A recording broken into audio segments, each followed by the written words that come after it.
The other day, Donald Trump said on his first day he's going to be a dictator for a day. I like that. Yeah, I like that. Would you rather have Donald Trump as a dictator for 4 years or re-elect Joe Biden for 4 years? I would rather have Donald Trump. I'd like to see the repeal of the Roosevelt law so that he can be a president for a lot more than 4 years. But this country needs a dictator. I hate to say that, but it's the truth.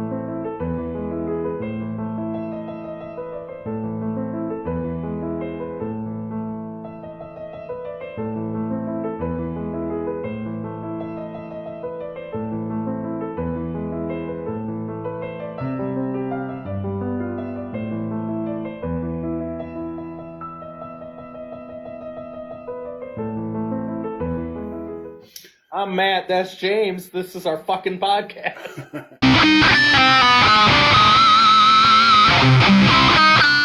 Let's jump back into what we've already started talking about with the non-Hamas tunnels in Brooklyn.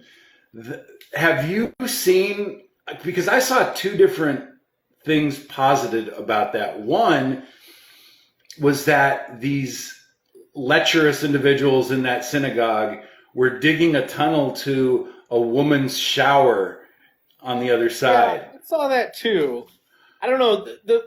The best version of events that I believe came from reputable sources is there was essentially a cult, a Jewish cult in that synagogue where a section of that synagogue truly believed that the guy that was leading it until recently was the Messiah.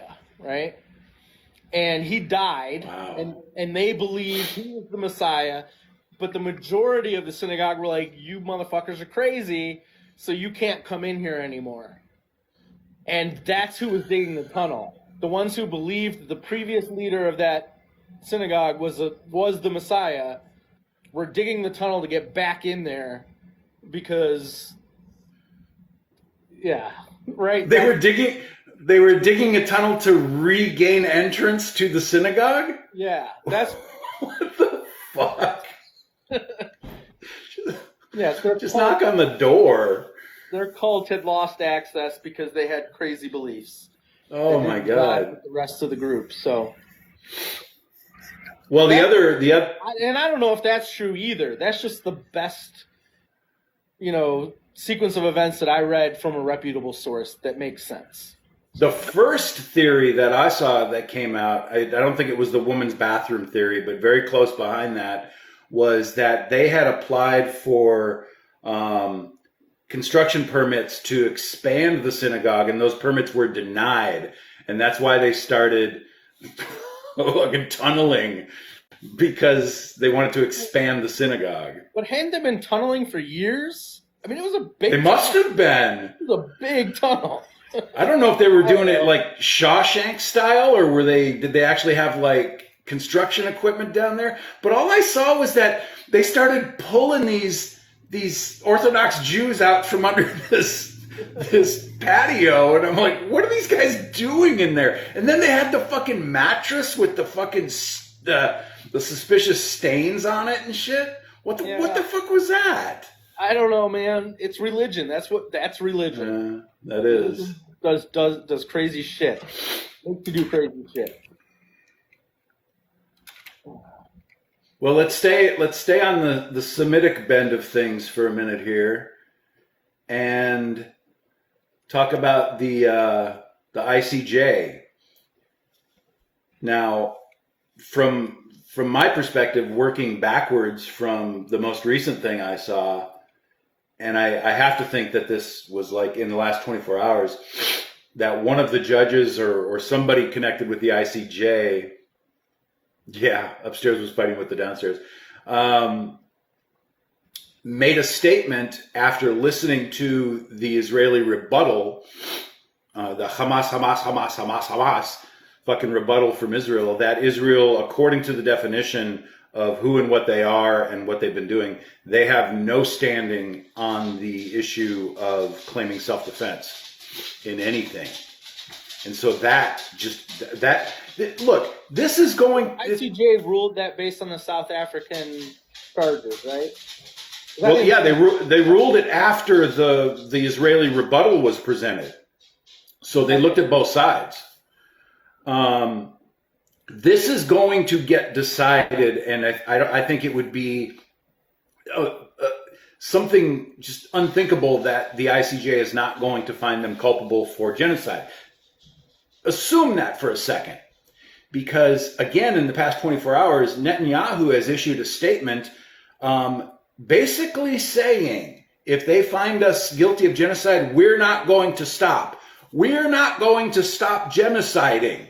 Because nobody can stop us. Right. Because, you know why nobody can stop them? Because the United States and Joe Biden are firmly on their side. They're firmly supporting it. Well, the United States is the only country, not calling for a ceasefire in the United Nations Security Council. And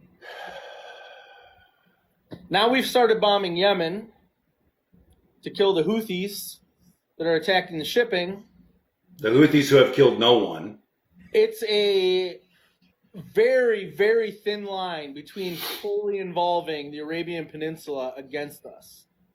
And then when you consider the fact that I do believe it's a majority of the American, voting public would prefer a ceasefire over the war, right?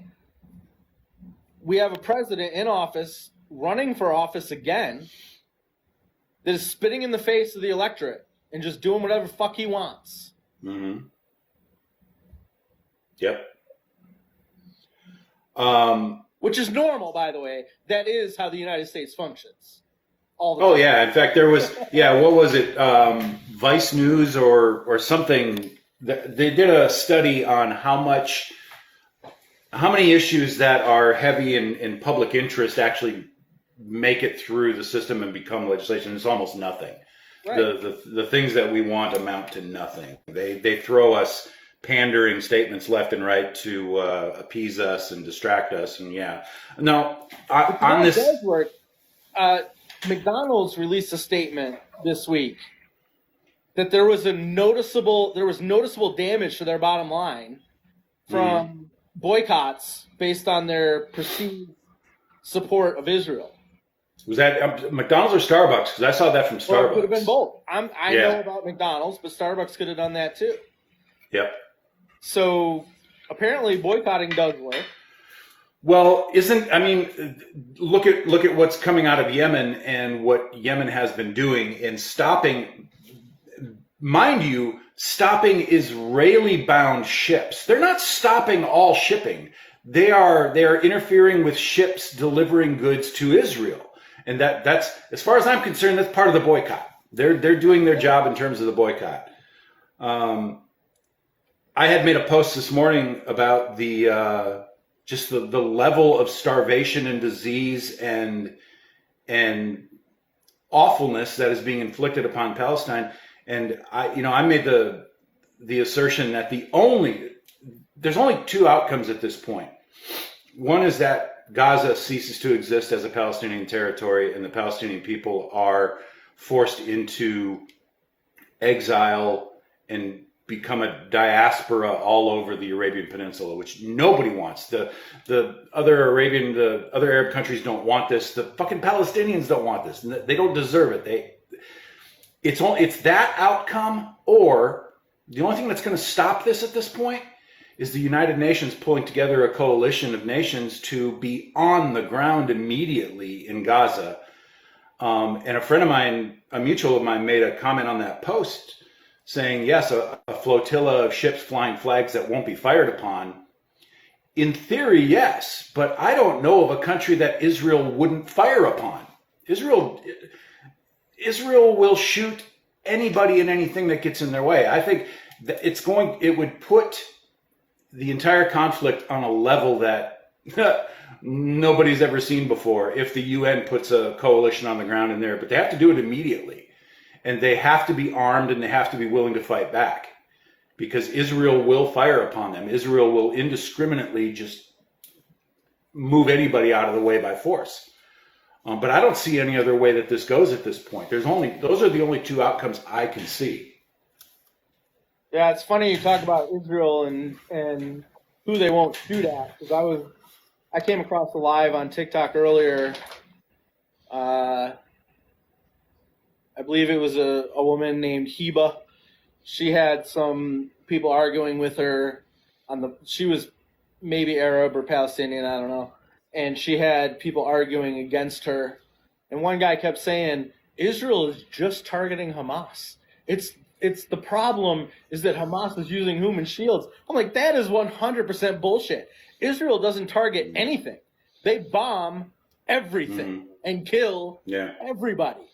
They're not doing any kind of targeting whatsoever, other than there's some Palestinians there, kill them all. That is the decision-making process of the Israeli Defense Force, 100%. Yeah, I think that's why I'm anxious. They even killed their own hostages because they thought they were Palestinians. I don't know that. See, this is where we go back to what we know is an established doctrine in the Israeli military of the Hannibal doctrine. That it isn't that they thought that those Israelis at that music festival were Palestinians or Hamas. They have a policy where they will just kill everybody and everything. It's a written policy that they fucking have. Well, that is what it looks like they do. But I wasn't referring to the music festival. I was referring to the hostages that were waving the white flag and got gunned down by IDF. Those. Yeah. They were surrendering. Yeah. Yeah. But I still think that falls under that Hannibal directive that, first of all, by that point, the PR that was coming from the other hostages that had been released prior to that was horrible for Israel, because there's one piece of footage where this young girl and a few other young people are getting loaded into the back of a Red Crescent van, and these Islamic Jihad or whoever was escorting them as the middle person into there, and that girl looked at one of those Hamas individuals or Islamic Jihad with these puppy dog eyes and thanked him for taking care of them for this long. Because basically at that point, what the people who were holding the Israeli hostages were doing were protecting them from the Israeli bombardment. Right. And so the PR that was coming out of Israel was terrible. All of these hostages were just venomously against Netanyahu and what he's been doing. And so by the time that incident happened with the waving the white flag coming out, I'm thinking there was, no. We don't want to have any more fucking hostages released. If you see any, you think they're Hamas and you kill them, because that's what they're doing. Yeah, okay, well, that makes sense. I wasn't aware of that doctrine, but that does jive with what we actually see them doing. So. Yeah. All right, so I want to talk about, so when, I guess when this Israel-Palestine conflict first started, or even actually before that, it was when Russia invaded Ukraine. And the right wing started talking about World War III and how, Biden's going to cause World War III. And at the time, I 100% was like, that's just crazy right wing conspiracy theory bullshit. But a lot of stuff's happened since then. And I don't like Biden. I don't think he's actively trying to start World War III. But I do think what is happening and what the policies of the Biden administration are could very well lead to that. And evidence of that is European prime ministers and military commanders are, notably Sweden recently, are telling their populations to prepare for war.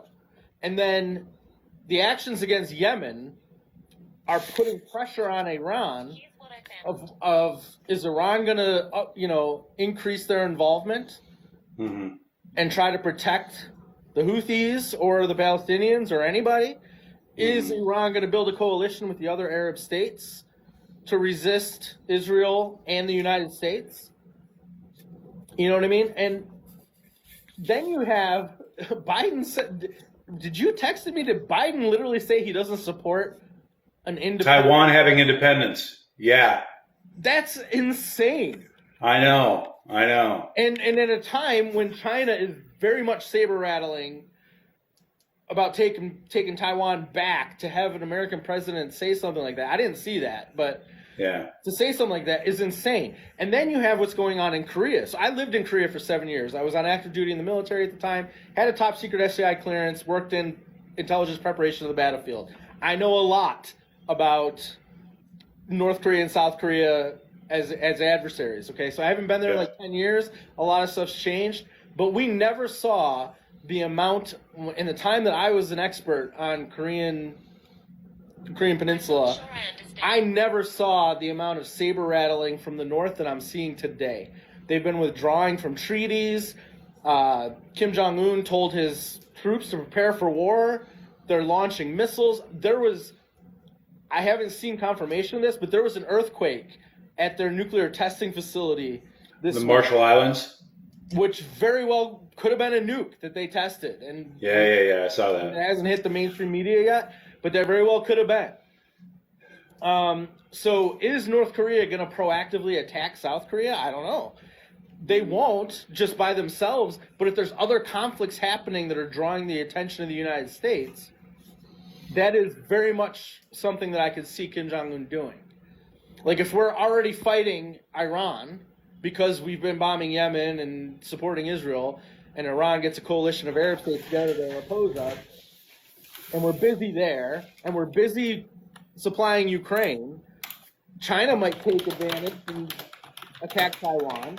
Kim Jong-un might take advantage and attack South Korea, and that's how World War III gets started.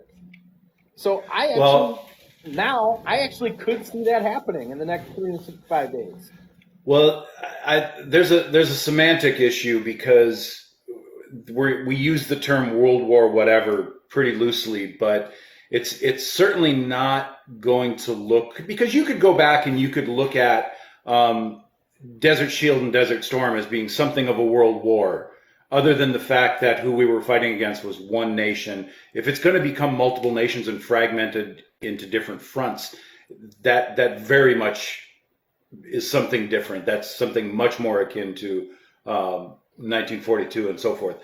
But on the issue of Taiwan, and so when this statement came out the other day, Biden was quoted in saying this, the people that I work for were looking at each other in just fucking astonishment. These are people in uniform, looking at each other in astonishment and asking, what the fuck are we doing in the South China Sea then? I mean, we do have, I just looked it up, there is a Sino-American Mutual Defense Treaty. It is intended to defend the island of Taiwan from invasion by the People's Republic of China, blah, blah, blah, blah, blah, blah, blah. So we do have a treaty that says that we have to defend Taiwan if mainland China tries to attack, invade, or whatever. But is it the preference of the current administration to have China reabsorb Taiwan diplomatically? Is that it sounds when he makes a statement like that, it absolutely sounds like it. Exactly. That's what that sounds like, and that's crazy. Yeah. I mean, Taiwan was the government of Taiwan is the descendant of what was the Chinese government before Mao Zedong had his little revolution. Mm-hmm. That is what Taiwan is. It is the old Chinese government, or the continuation of it. So, I don't know. Taiwan isn't doing anything to try to take back over the mainland.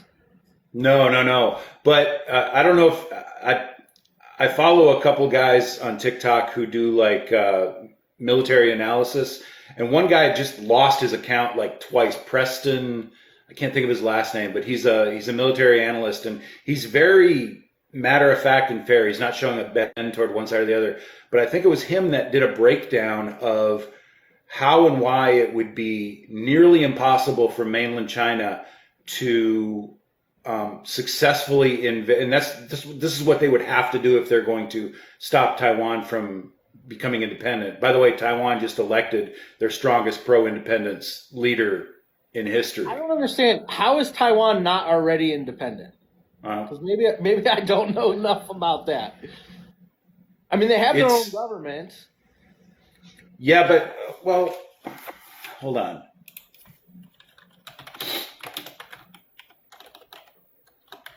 They have a capitalist economic system and a democratically elected government. that is separate from the Chinese government. Taiwan maintains hostile relations with the People's Republic of China through the Mainland Affairs Council, whose counterpart is the Taiwan Affairs Office. Neither office is considered to be an embassy by Taiwan or the PRC, and both offices are operated within the home country, blah, blah, blah, blah, blah. So they've had so the Republic of China government relocated to Taiwan in 1949 while fighting a civil war with the Chinese Communist Party.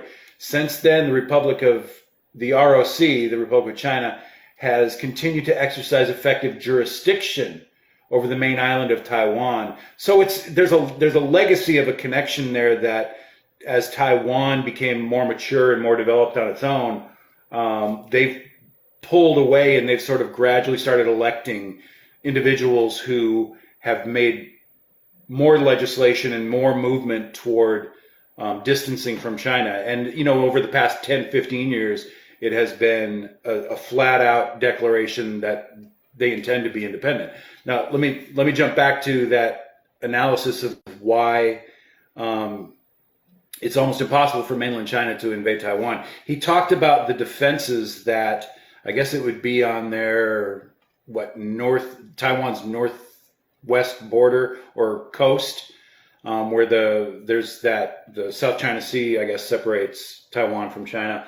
The defenses that they have that are specifically aimed, and the technology that they have in those defenses aimed directly at mainland China, first of all, it's a couple thousand miles that China has to traverse in order to get to mainland Taiwan.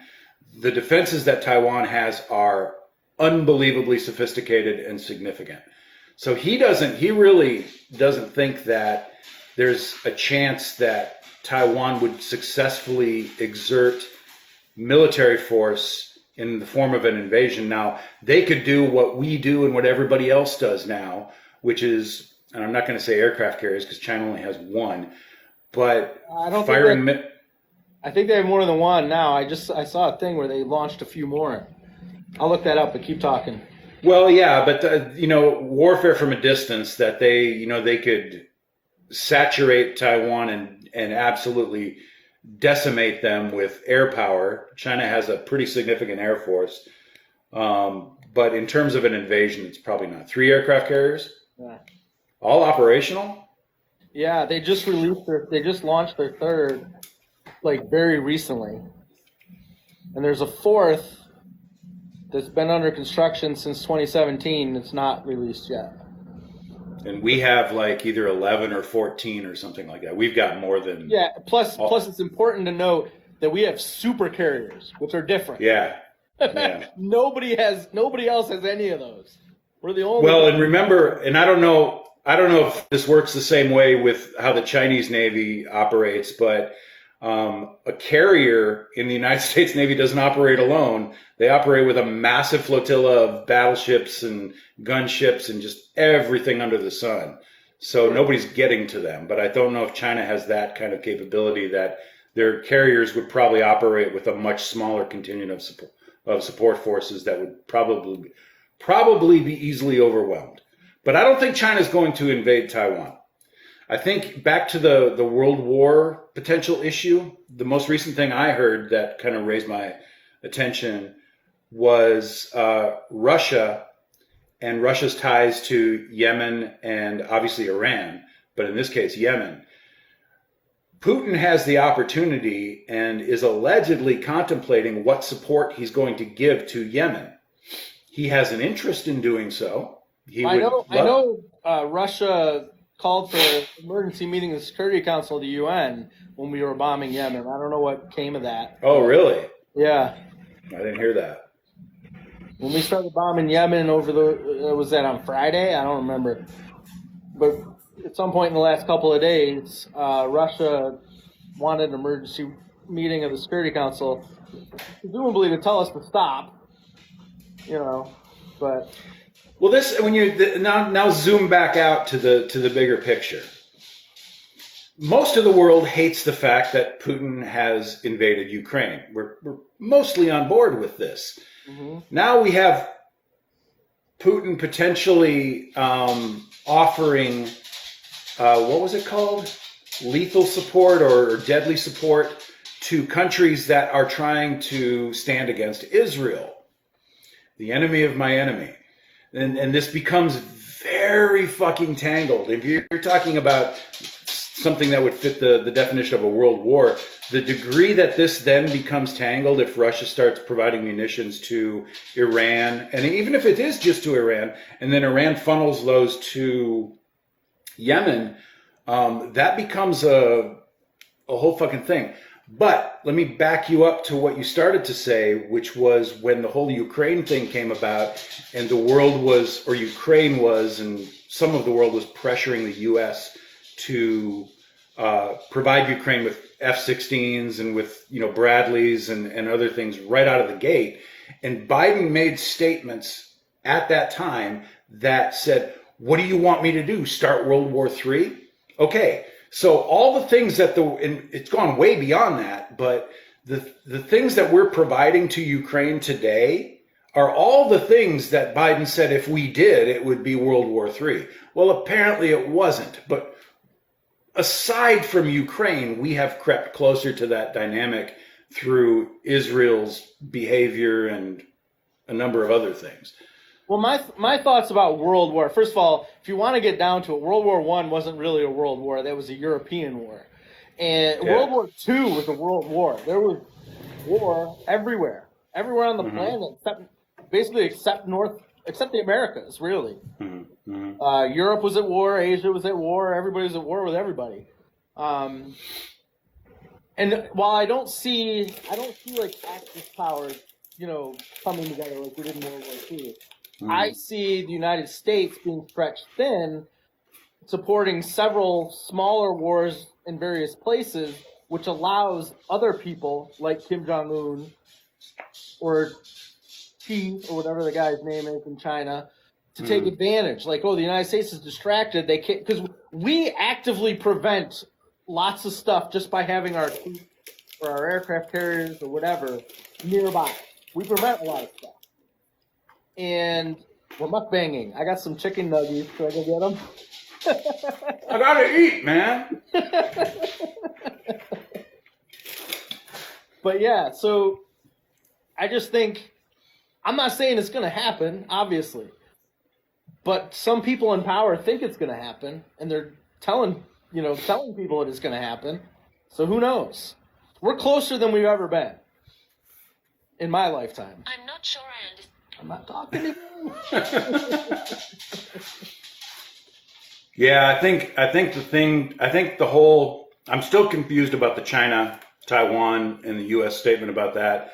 But the thing that is probably going to materialize sooner rather than later is going to be whether or not Russia supplies Iran and then Iran supplies Yemen.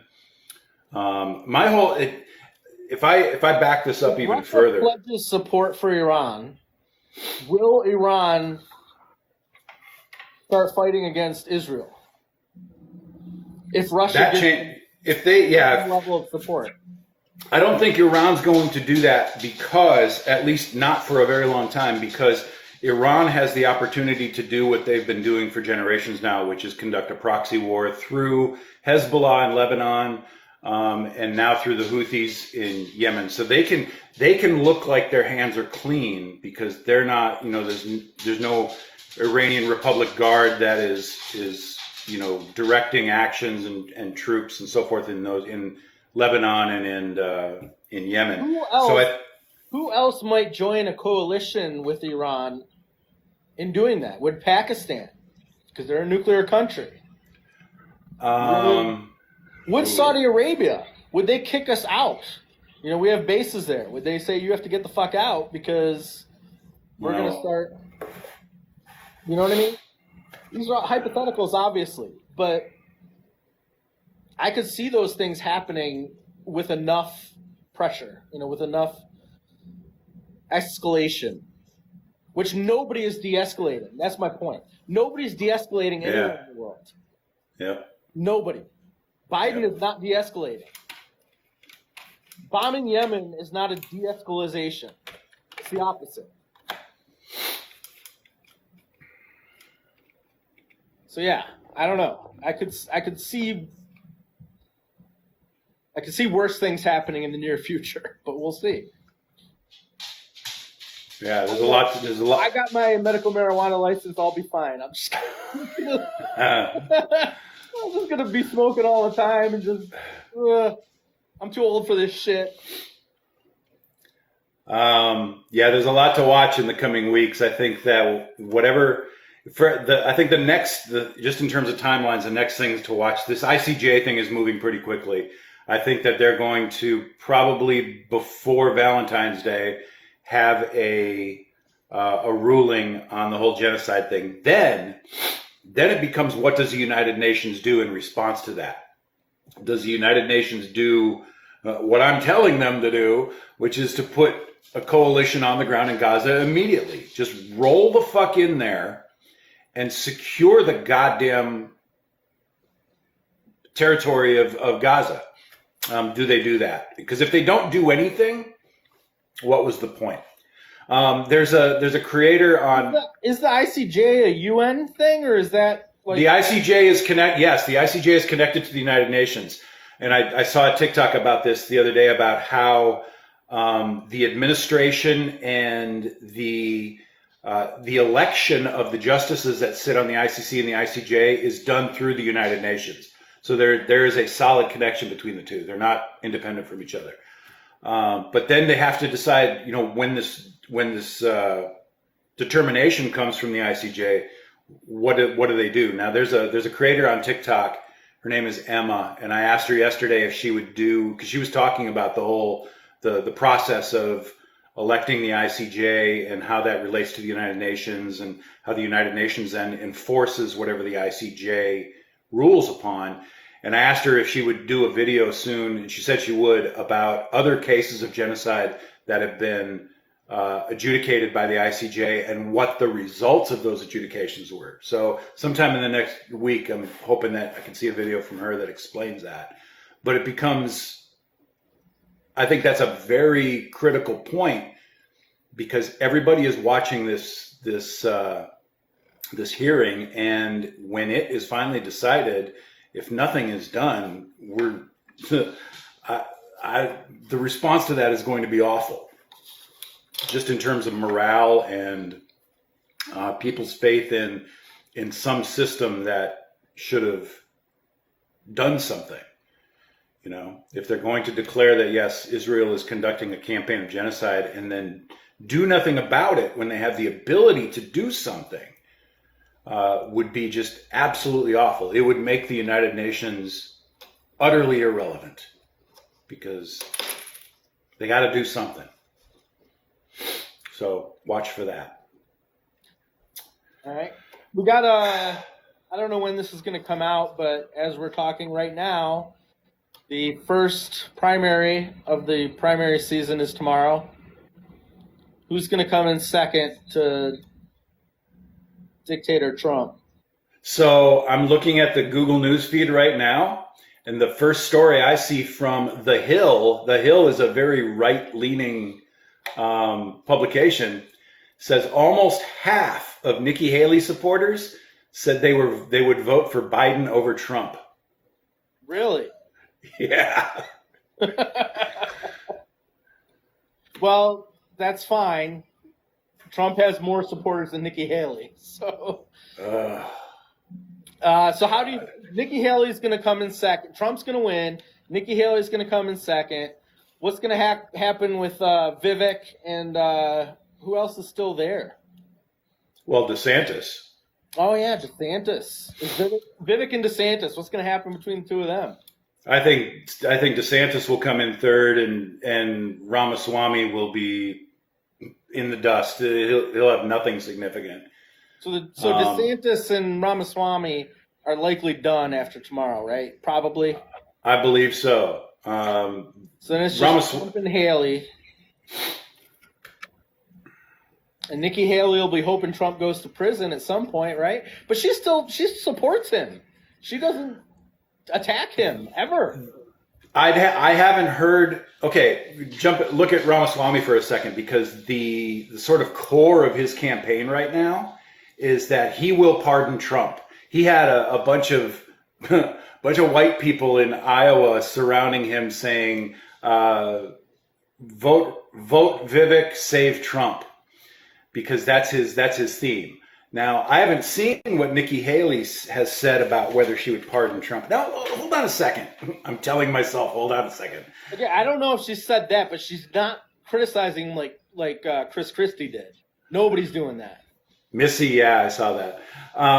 Chris Christie, yeah, he is. I watched his whatever concession speech or whatever where he dropped out. He's the only one that has blatantly called out Trump. But I want to see real quick. Go ahead and say whatever you're going to say. Already. So yeah, that wasn't a winning strategy. Well, I think he always knew that was never going to get him the nomination. Did you see his hot mic? Did you hear his hot mic moment? So we need to get back on so I could play it. I didn't download it. I know. But yeah, you got to look it up. There's a Chris Christie hot mic moment where he talks for a while about the primary process and who's in it and what's happening. It was very interesting.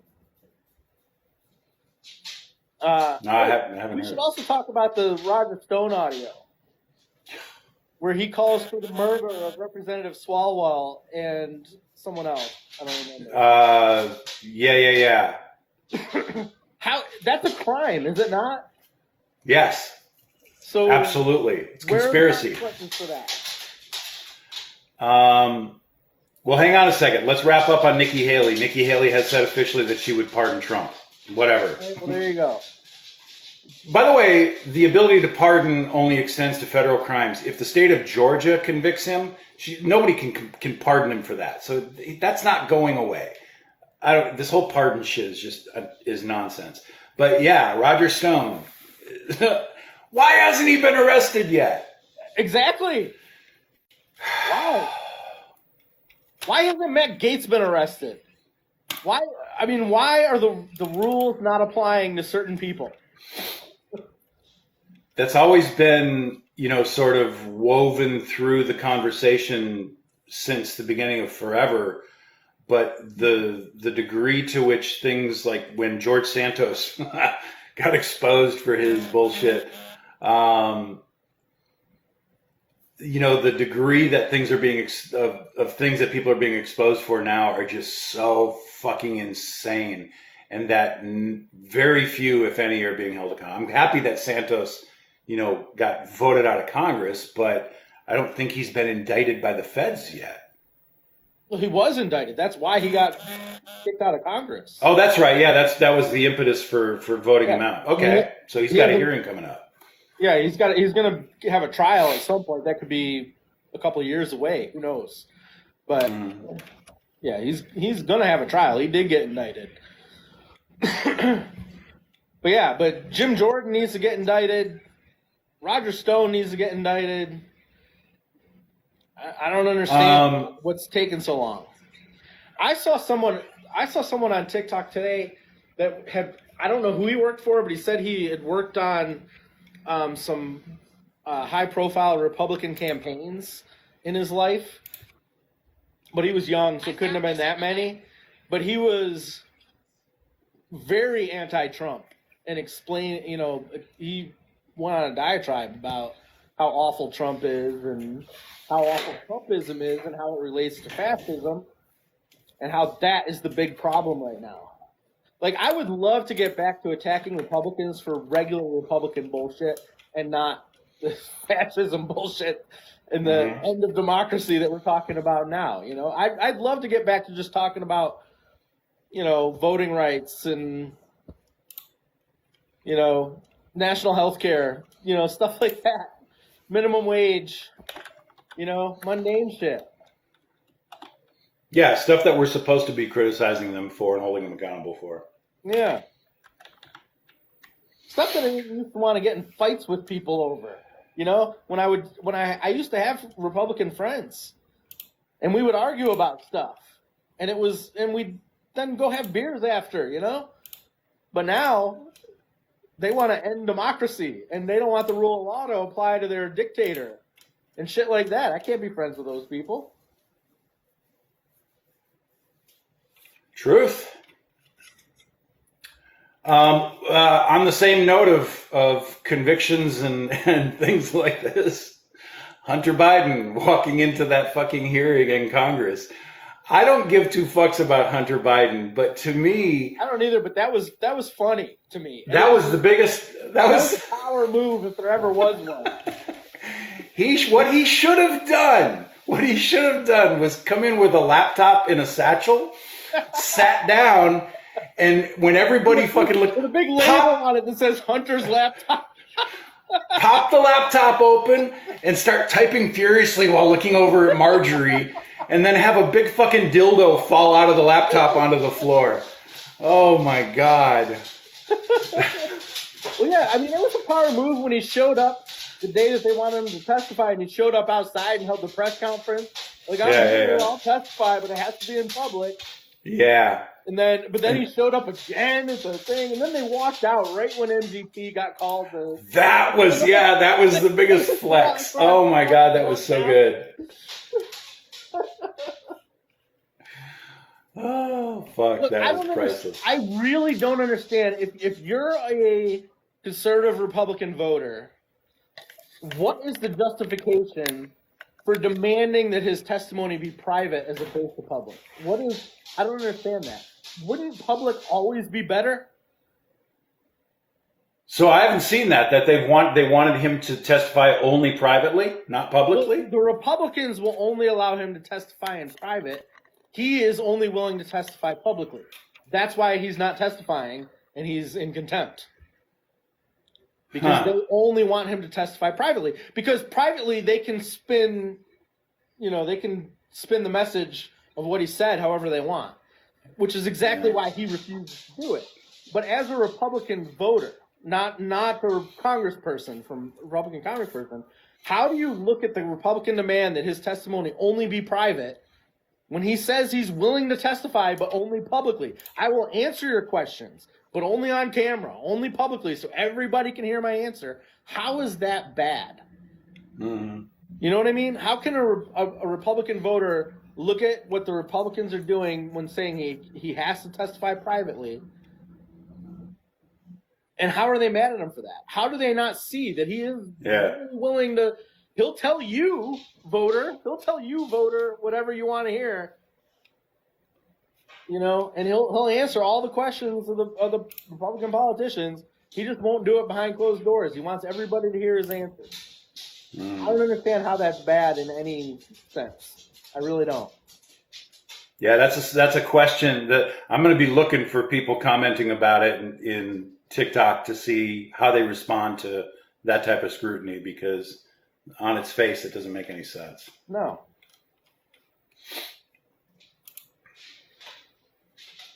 James, I'm not wearing my brown cap today.